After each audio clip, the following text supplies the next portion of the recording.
Je to nová píseň, jo, takhle to vypadá. Jedna naše kamarádka jménem Dona Anna, na prvního máje nerada by byla sama. Je to bezva holka, umí strašnou spoustu věcí, na to, jak je přitažlivá, mluví vždycky k věci. Minule, když vyrazila s náma do Přerova, všichni kluci, co tam byli, chtěli pak jet znova. Loutosovým květu vydrží i 2 hodiny, má moc ráda děti, je to holka do rodiny. A točí porno.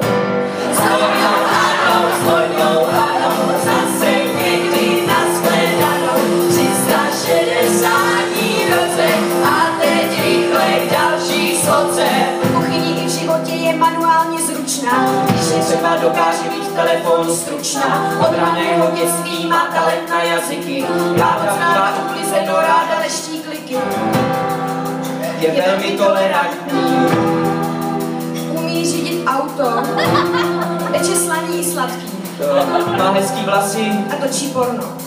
Zlojnou Hanou, zase někdy nashledanou, 360 dní v roce a teď rychle k další sloce.